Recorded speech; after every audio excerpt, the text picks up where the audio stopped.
5 ऐसी गलतियां जो मैंने अपने डिजिटल मार्केटिंग करियर के स्टार्टिंग में करी, अगर आप ये गलतियों से कुछ सीख लेते हैं या इनको सही कर लेते हैं, शायद आप बहुत सारा पैसा और बहुत ज्यादा टाइम आप सेव कर सकते हैं। नंबर 1 है, सबसे पहली मेरी जो गलती है, मैं हर तरह के क्लाइंट के साथ काम करने लगा था। जब मैंने अपना 1.5 लाख का रेवेन्यू क्रॉस कर लिया, मतलब पहले जब मैंने एज अ फ्रीलांसर स्टार्ट किया था तो किसी भी तरीके क्लाइंट आता था यार, उसका कोई भी बजट हो, 10,000, 5,000, 20,000 कितना भी देता था ना, वो बड़ा लगता था। बट एक पॉइंट पे मैंने अच्छे खासे क्लाइंट्स रिटेन कर लिए थे, कुछ मेरे ऐसे क्लाइंट्स हो गए थे जो अच्छा खासा पे भी कर रहे थे। बट जब मैंने 1.5 लाख का रेवेन्यू क्रॉस कर लिया, उसके ऊपर जा रहा था, तब भी मेरे पास जितने भी क्लाइंट आते थे मैं सबको ऑनबोर्ड करने लगा। उससे सबसे पहली ये प्रॉब्लम क्रिएट हुई, जो मेरे अच्छे क्लाइंट्स थे, जो मुझको अच्छा खासा पे कर रहे थे, जिनकी मैं सर्विस को और इंप्रूव कर सकता था, मेरा ध्यान कम हो गया उनसे। मैं ऐसे लोगों को कैटर करने लगा जो मेरा टाइम, मेरी एनर्जी बहुत ज्यादा लेके जाते थे। कुछ क्लाइंट ऐसे थे जो बहुत कम पे करते थे, वो 5, 10 हजार, 8 हजार ही पे कर रहे हैं, बट जो मेरी एनर्जी और मेरा टाइम है वो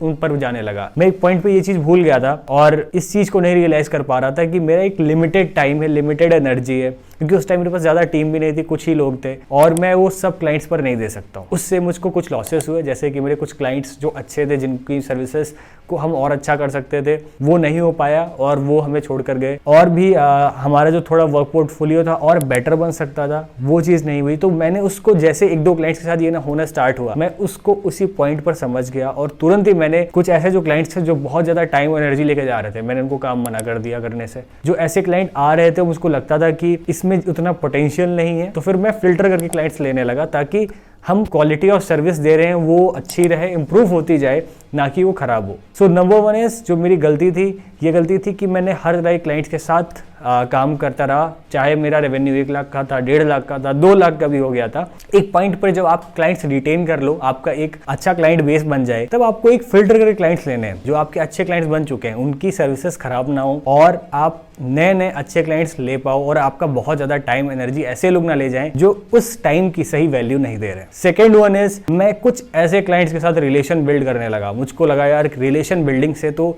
बहुत अच्छा रहेगा, अगर मैं इनके साथ रिलेशन बना लेता हूँ, ज्यादा पैसे के पीछे नहीं पड़ता हूँ, पैसा नहीं मांगता उनसे बार बार, तो शायद मैं इनके साथ काम कर सकूंगा, बहुत लंबे टाइम काम करेंगे, मुझको और भी ये रेफरल्स देंगे और भी पोटेंशियल क्लाइंट्स मिल सकते हैं इनकी वजह से। बट ऐसा नहीं हुआ। बहुत सारे ऐसे क्लाइंट जिनके साथ मैं काम करता था, जिनकी पेमेंट्स 1 महीने 2 महीने डिले होती रही, मैं उनको प्यार से बोलता रहा कि आप प्लीज पेमेंट कर दीजिए हमारी, बट कुछ ऐसे क्लाइंट्स थे जिन्होंने 2-3 महीने के बाद फोन उठाना बंद कर दिया, वो मैसेज का रिप्लाई नहीं करते थे, बहुत सारी चीजें ऐसी हुई। तब मेरे को एक पॉइंट पे समझ आ गया कि रिलेशन उतना ही बनाना चाहिए आपको क्लाइंट के साथ जितना आपको नुकसान ना हो रहा हो या आपको लॉसेस ना हो रहे हो, क्योंकि ऐसा अभी कोई हम लोग बहुत बड़ी कंपनी नहीं है, ऐसा नहीं कि यूनिकॉर्न है हम लोग उतने लॉसेस भी कर सकते हैं। बहुत एक छोटी सी कंपनी है, बहुत छोटा सा एक स्टार्टअप है, और अगर हमें उसमें भी लॉसेस होंगे तो हम अपनी टीम मेंबर की सैलरीज, बाकी सारे जो खर्चे हैं वो नहीं निकल सकते। उस पॉइंट पर मैंने सीखा रिलेशनशिप आपको उतनी ही बनानी है क्लाइंट के साथ जितना आपको उससे लॉस ना हो रहा हो,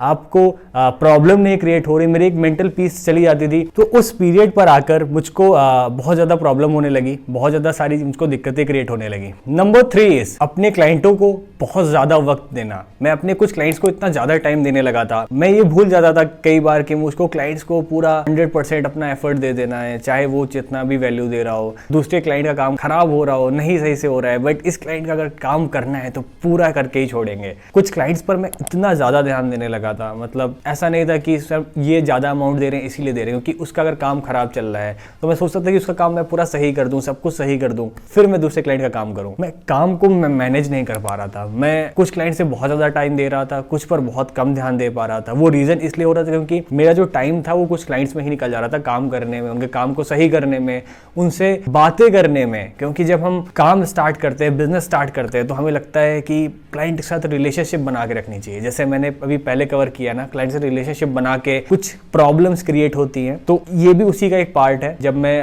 ट्राई कर रहा था कि क्लाइंट से मैं ज्यादातर फोन पे बात करूं, उनसे कोऑर्डिनेट करता रहूं, उनको सारी चीजें बताता रहूं, सब कुछ उनको अपडेट शेयर करता रहूं, इसकी वजह से मेरा बहुत ज्यादा टाइम जाने लगा था क्लाइंट्स के साथ कनेक्शन बनाने में, उनको सपोर्ट देने में। तो यहाँ पर आपको एक चीज सीखनी है, अपने टाइम को आपको सही से मैनेज करना है। एज अ एजेंसी ओनर जब भी आप क्लाइंट्स के साथ काम करते हो, आप कोई भी किसी भी तरीके बिजनेस करते हो, तो एज अ एंटरप्रेन्योर आपको बहुत सारी चीजें मैनेज करनी है। आपको फाइनेंस भी मैनेज करना है, आपको टीम बिल्डिंग भी मैनेज करनी है, आपको अपनी स्किल्स भी अपग्रेड करनी है, क्लाइंट्स भी नए लाने, sales, marketing. As a entrepreneur आपको आपको सारे सेगमेंट्स पे काम करना है। आप किसी अगर सिर्फ एक सेगमेंट पे ही ध्यान दोगे और उसी में इन्वॉल्व हो जाओगे तो शायद बाकी सारी चीज़ें छूट सकती हैं। तो ये जो मैंने गलती करी कि मैं कुछ क्लाइंट्स पे बहुत ज़्यादा टाइम देने लगा था, जिससे मेरे बाकी क्लाइंट्स के काम खराब होने लगे थे।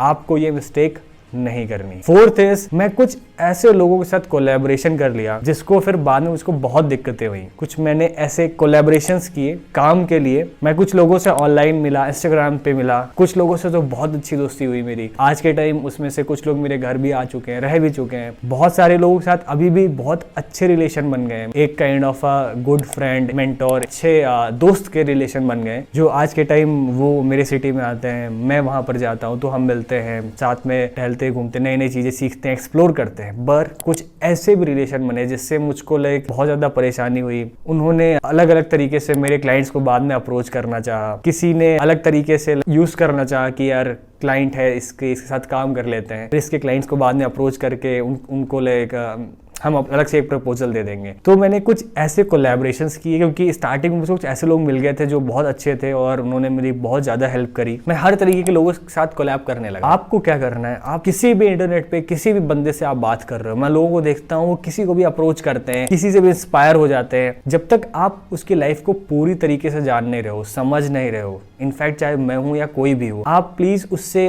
उतने ही रिलेशन बिल्ड करो, उतनी ही चीजें शेयर करो, उसके साथ उतने ही बिजनेस की चीजें बताओ जितनी जरूरी हैं। आप किसी से भी लॉन्गर टर्म रिलेशन सोच रहे हो तो देखो कि वो जब गलतियां हो रही हैं, जब आपका टफ टाइम है, तब आपकी कितनी हेल्प कर रहा है। जब आपके पास क्या पैसे नहीं आ रहे हैं, क्लाइंट के पास से पैसे नहीं आ रहे उसको देने के लिए, क्या तब भी वो आपके साथ काम कर रहा है? क्या ऐसे कोई टफ टाइम्स जब आपका बिजनेस बहुत डाउन हो, आप एक खराब कंडीशन में हो, तब भी क्या वो आपके साथ दे रहा है? तो ऐसे बहुत सारे लोग मुझको मिले जो मेरे टफ टाइम्स भी मेरे साथ रहे, उन्होंने बहुत सारी दिक्कतों में मेरा साथ दिया। तो आपको आइडेंटिफाई करना है कि आप ताकि सही लोगों के साथ कोलैबोरेशन कर पाओ। आप मेरी तरीके से अपनी टाइम एनर्जी इधर ना वेस्ट करो कुछ खराब एक्सपीरियंस जैसे मेरे साथ हुए हैं। लास्ट इज, एक बिजनेस ओनर जब भी पैसे अर्न करने लगता है, एक अंदर से अर्ज उठने लगती है कि यार अब तो और भी बिजनेस क्रिएट करने हैं। अब मैंने एक बिजनेस बना लिया तो मैंने एक कंपनी बना ली है, अब मुझको मल्टीपल बिजनेसेस बनाने हैं। मैंने जैसे ही एक कंपनी को किस लेवल पर पहुंचाया, मेरे अंदर से आज उठने लगी कि अब चलो दूसरी कंपनी बनाते हैं।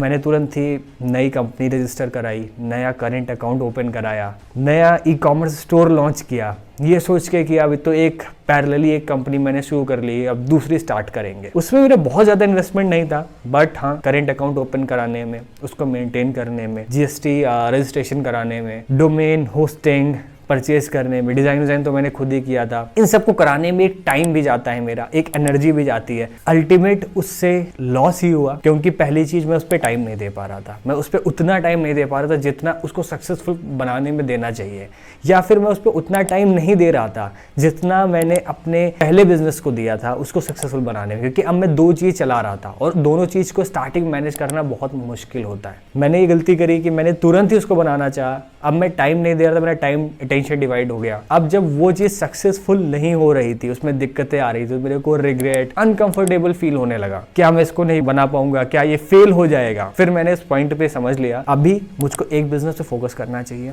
इसको अच्छे से स्केल करना चाहिए। पैरेलली इसके साथ कुछ ऐसे बिजनेसेस जो यहीं से निकल सकते हैं, like kind of course creation, mentorship, लोगों की हेल्प करना, यूट्यूब करना, ऐसी चीजें करनी जिसमें मेरा बहुत कम एफर्ट टाइम जाए और जिससे मैं और अच्छे रिजल्ट्स जनरेट कर पाऊँ। मैंने उस पॉइंट पर उसको बंद कर दिया। उसमें कोई बहुत ज़्यादा मेरे लॉसेस नहीं हुए थे। कुछ मैंने एड्स वेड्स चलाए थे, 5-10 हज़ार रुपये गए होंगे। करेंट अकाउंट में जो भी पैसा पड़ा था मैंने उसको निकाल लिया, अकाउंट क्लोज कर दिया। ये मेरी कुछ ऐसी गलतियाँ हैं जिसको मैंने सीखा है। आज के टाइम मैंने उसको इम्प्लीमेंट किया है। आज के टाइम में बिजनेस में कोई भी ऐसे पंगे नहीं लेता हूँ, ऐसे भी कोई नई कंपनी नहीं सोचता एकदम से जिस पर मुझको अलग से पूरा ध्यान देना है। आज के टाइम में ऐसे लोगों के साथ ही कोलैब करता हूँ, ऐसे लोगों के साथ ही काम करता हूँ जो ट्रस्टेबल हैं, जिनके साथ मैं कुछ टाइम रह लेता हूँ और धीमे धीमे चीज़ों को मैं इंक्रीज़ करता हूँ। तो आई होप आपको पसंद आई होंगी, आप इससे कुछ सीख सकते हो। अगर आपको ऐसी और भी चीज़ें समझनी है, सीखनी है मेरे से, शायद मैं अगर बैठ के थोड़ा सा ऑब्जर्व करूंगा अपनी लाइफ में कुछ, मैं बहुत सारी ऐसी चीज़ें निकाल सकता हूँ। नीचे प्लीज़ कमेंट करके बताइएगा, क्योंकि ये वीडियो मेरे लिए बहुत फेवरेट है, क्योंकि इससे मैंने अपनी लाइफ में बहुत सारी चीज़ें सीखी हैं। मैं चाहता हूँ आप सब भी इससे सीखो। नीचे प्लीज़ कॉमेंट करके बताइएगा अगर आपको वीडियो पसंद आई है या फिर आपको इस तरह की और भी वीडियो चाहिए। Thank you so much.